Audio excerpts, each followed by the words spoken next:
First of all, I would like to introduce Mr. Kam Jandu, Chief Commercial Officer, Budapest Airport, my boss, and he will start with his opening words.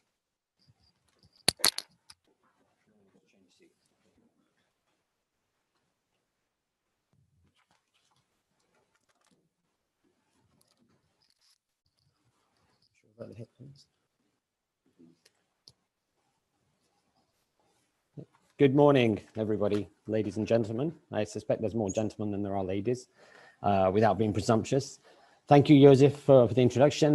My name is Kam Jandu, the Chief Commercial Officer here at Budapest Airport. I think I know quite a few of you. If I haven't had the privilege yet to meet the others, and I look forward to doing so in due course. Yes, we're in a very peculiar situation at the moment, but it's something that where everyone's confident that we're going to get through. And this particular segment, the cargo segment, is flourishing. So as was indicated already by Joseph, we are delighted to be hosting this event along with myself and Joseph. We also have Adrian, who's sitting to my right, who some of you will be familiar with. He's done most of the work, and we're also supported technically by BK Studio. I'm told that we're expecting 130 people in total throughout the course of the workshop and the conference, which is great. It indicates that there is a lot of passion and enthusiasm about this segment, which we're very happy with. Now, before I proceed, it's very important for us to acknowledge our very good sponsors in a variety of different categories. Our main airline sponsor, of course, is Qatar Airways, Qatar Cargo. We're also happy to receive support from Aeroplex and Celebi, IATA and MSS. And thank you very much for their contributions. And throughout the course of the conference, you will see some information from these colleagues as well. So with that, let me just go into a short introductory presentation. Try to go into a short introductory presentation.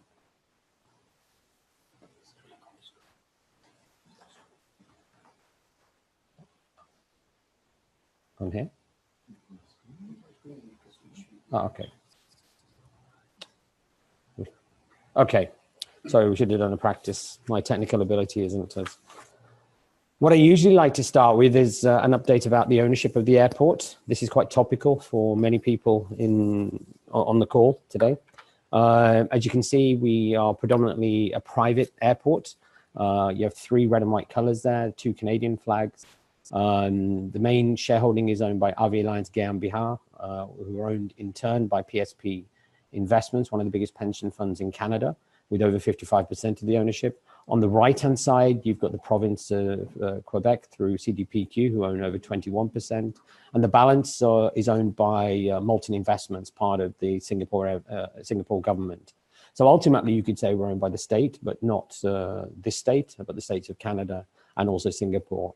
And the message really that I'd like to convey with this is we have very stable long-term owners who've invested in this airport for many years.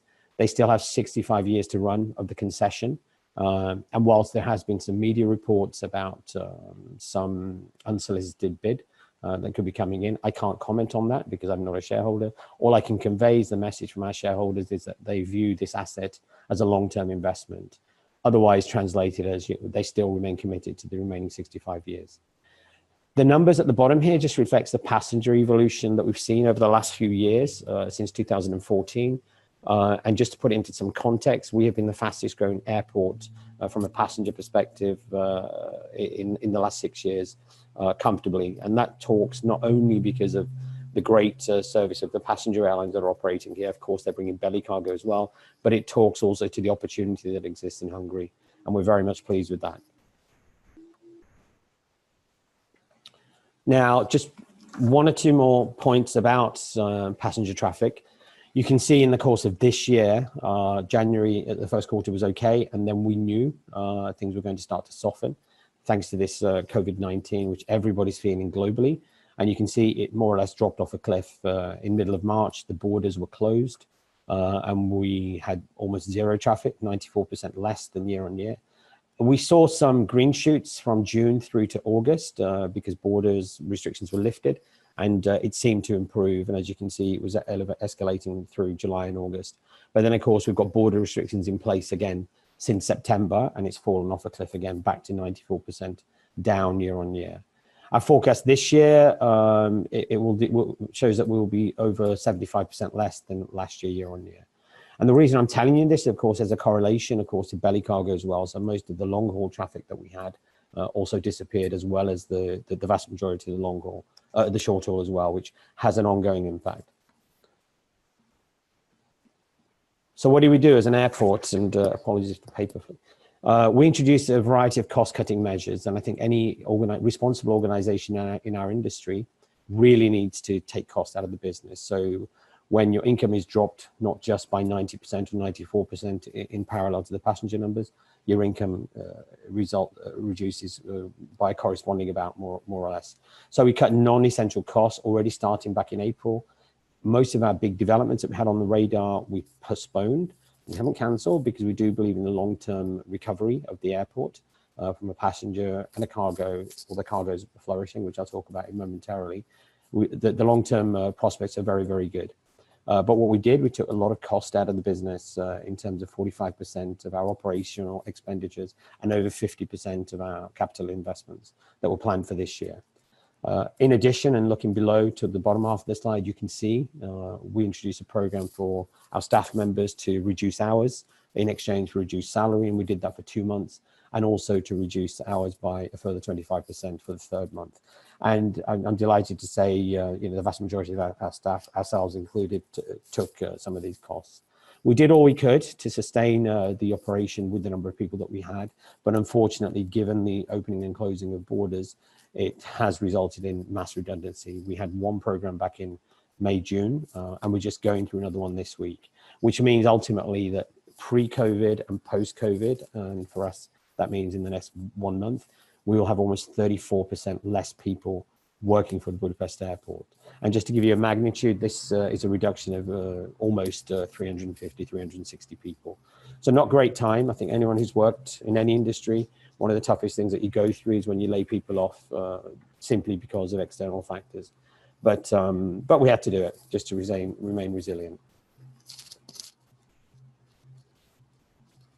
Turning to the topic of the day, and this has been the showstopper this year in terms of the star performer.